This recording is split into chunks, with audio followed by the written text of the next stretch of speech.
大家好，我是李金钱。小时候啊，特别是东北的孩子，可能都见过这样的一个场景：一个人左手持鼓，右手拿锤，眼神迷离，深深哈欠后开始敲鼓，边跳跃边吟唱，音调就是那种很深沉。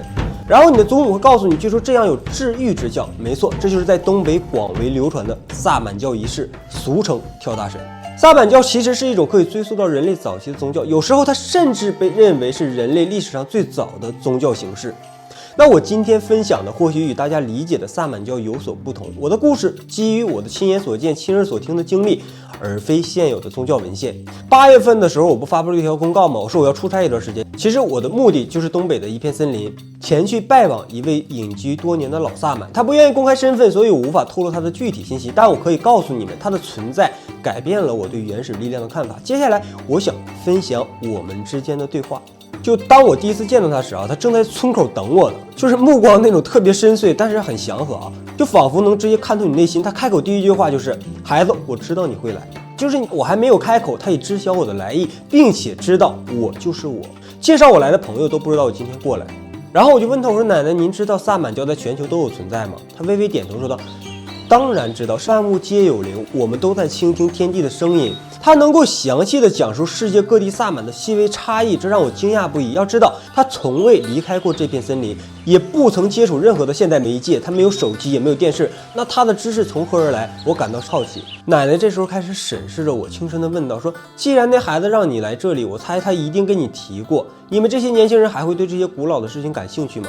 其实在这时候，我能感觉到奶奶有一丝担忧，然后我就回答她，我说：“我对这些古老的智慧充满敬意，我来这里就是希望能够了解更多。”奶奶口中的孩子就是引荐我见奶奶的朋友，他从小就是在这片森林里长大的，他受过良好的教育。虽然现在住在大城市，但他经常回来，说是来寻找方向和力量。我曾经很好奇，我就问他，我说什么方向和力量？他便给我讲了一些往事。他说，在他少年时，大家贫穷且对教育不重视，孩子们大都对学校的枯燥无味嗤之以鼻。那是港台电影的黄金时代，一群孩子围坐在闪烁的 VCD 机前，他们目不转睛地看着银幕上的英雄好汉。他们的杀伐果断和江湖义气深深地吸引着每一个孩子，梦想着就有朝一日能离开这个课本，走进那个充满刀光剑影的世界。那日子肯定会慢慢过去，村里许多小伙伴都辍学出去闯荡，他们满怀憧憬地投身于繁华都市的怀抱。但是我们都知道，现实是残酷的，电影里的浪漫主义与生活的实际差距很快就击碎了他们的梦想。但是就在他决定辍学时，他父母就像提前知道了一样，告诉他，你吃完饭去你老奶奶那里一趟，回来我们再聊。完后他就按照父母的吩咐去了老奶奶家。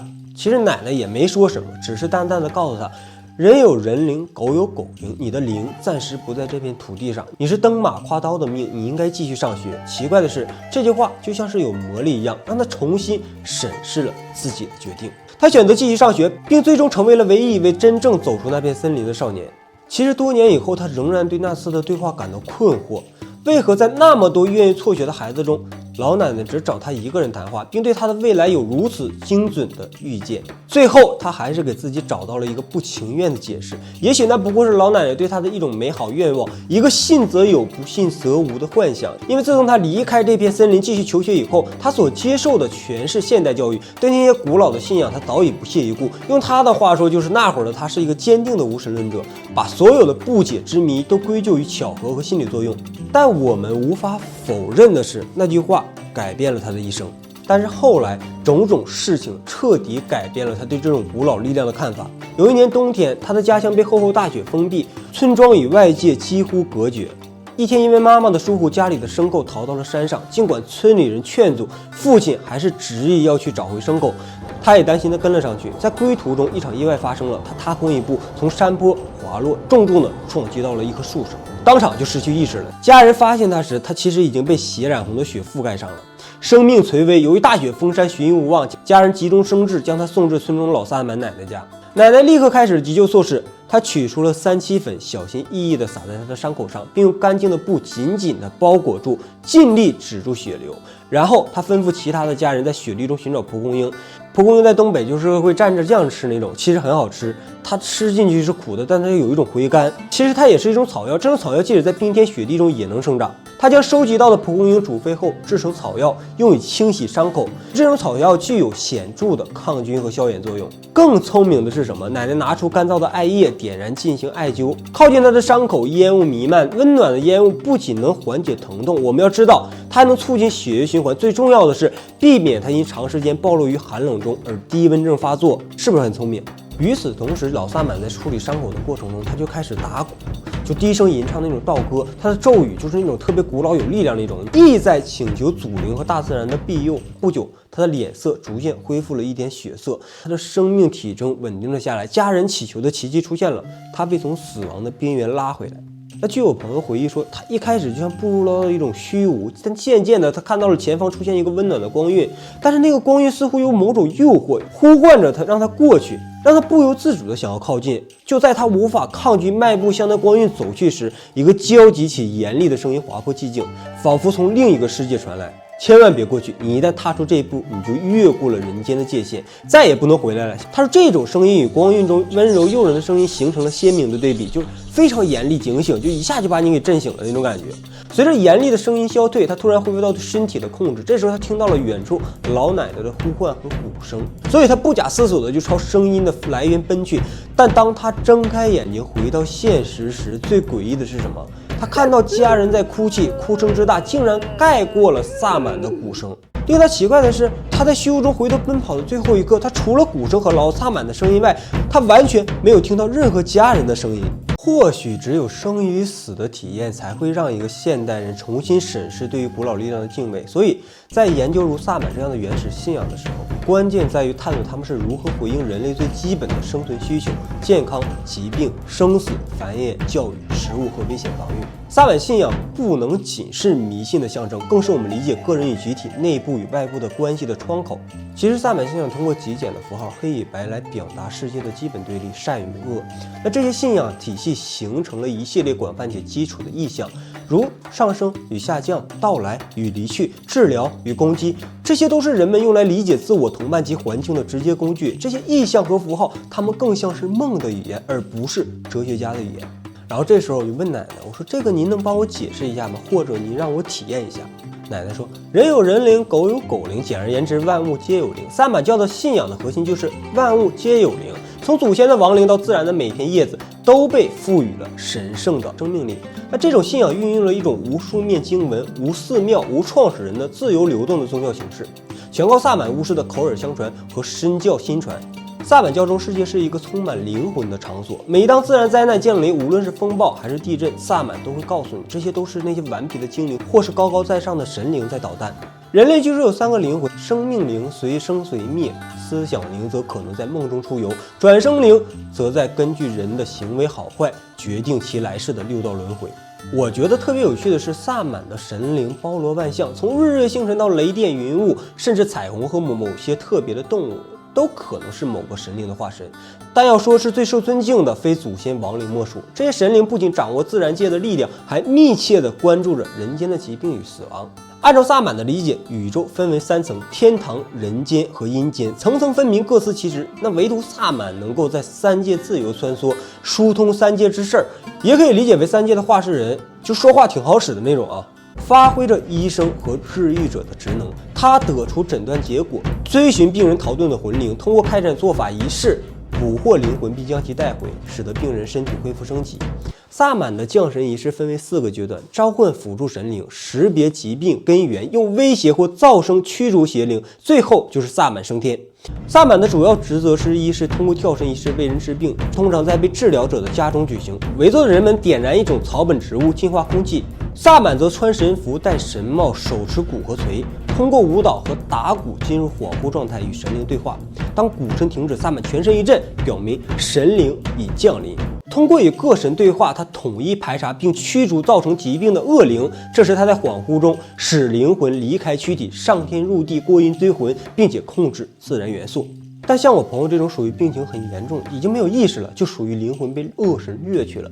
那萨满要借助祖神的力量，与想象中远征沙场，与恶鬼搏斗，身上所有的装饰就是他的武器和防御装备，把患者的灵魂夺回来，病人方能得救。那么以下就是我当天体验到的，我只能简述，不然懂吧？你们应该。当天晚上，我们来到了一片空地，奶奶穿上了萨满服饰，这身衣物绣满了象征意味的图案，有包括天地图腾，还有神灵的，就头戴神帽，手持骨和髓。她点燃了一堆火，火光映照在她脸上，你就感觉显得很神秘啊。奶奶身上的装备繁复多样，包括一些用来防御的护身符，但这些都是无法细讲的。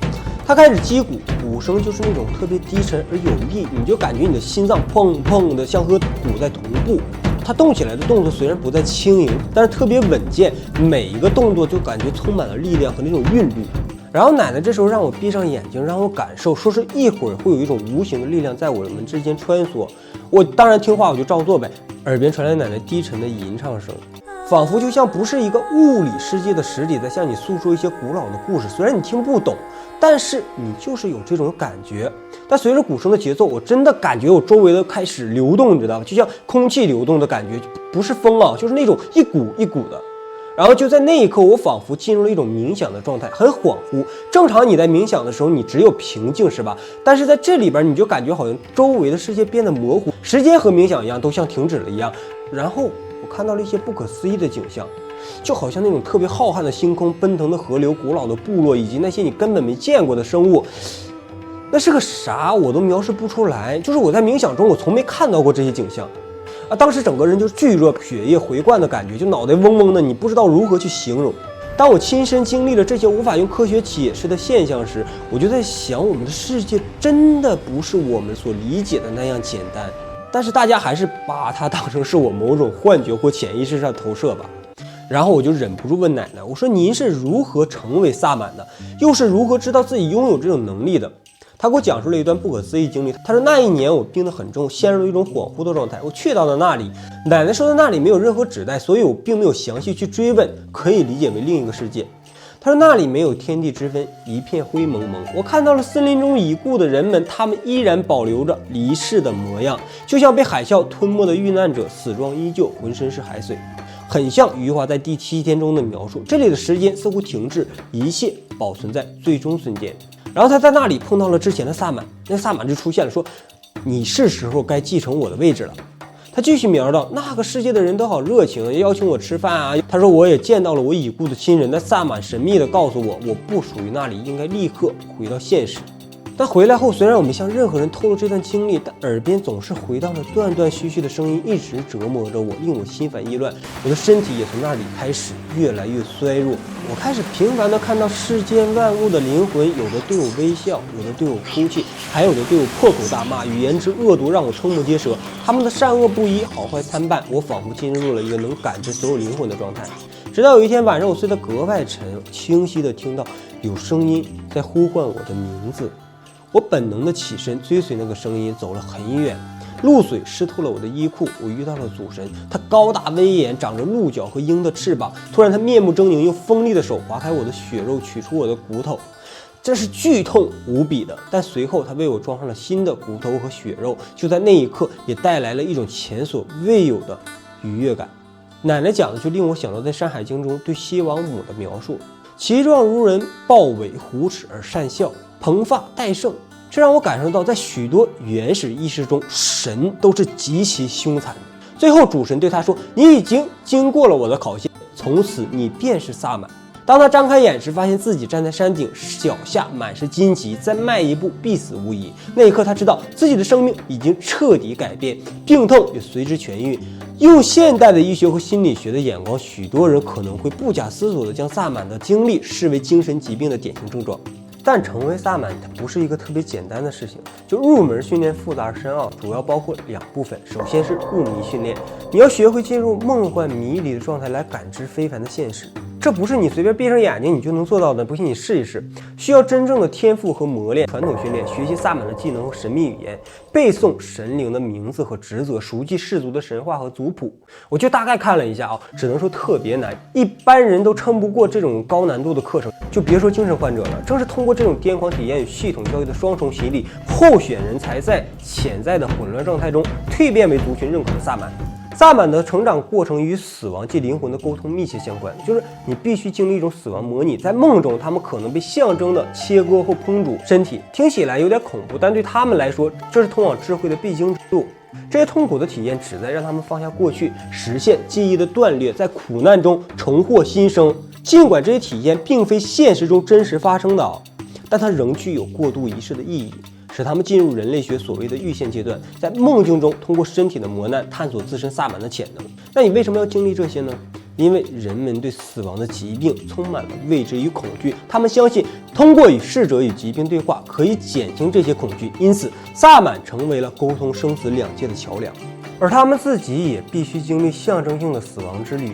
萨满拥有独特的能力，能够与天神、半神和亡灵对话，进行神秘的升天或入地之旅。这些巫术赋予了他们一种权威，这种权威是什么？即掌管自然的权利，使他们在族群中享受有崇高的地位。对于那些经常出现幻觉的人，比如感知到疾病、死亡、毁灭，心理学可能会理解为对自身完整性的恐惧，以及对生命无常的焦虑。然而，这些非凡的体验有一个最大的共性是什么？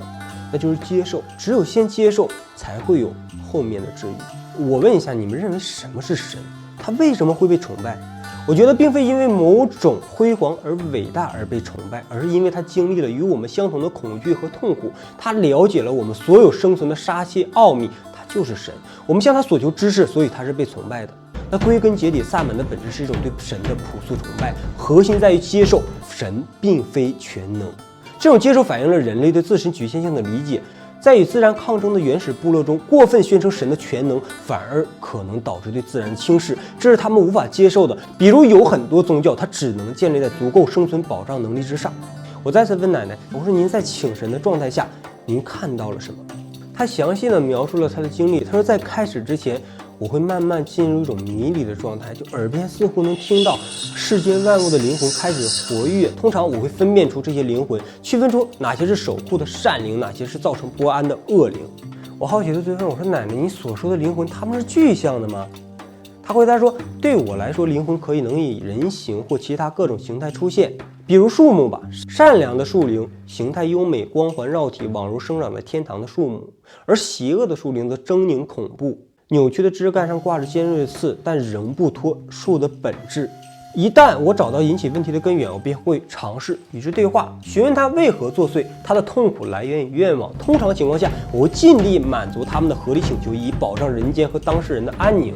如果遇到不理智的邪灵，那我就会选择与之战斗。如果邪灵过于强大，我会请求祖神附身，助我一臂之力。然后我就问我说，您能看到祖神的出现吗？他的每次出现样子都一样吗？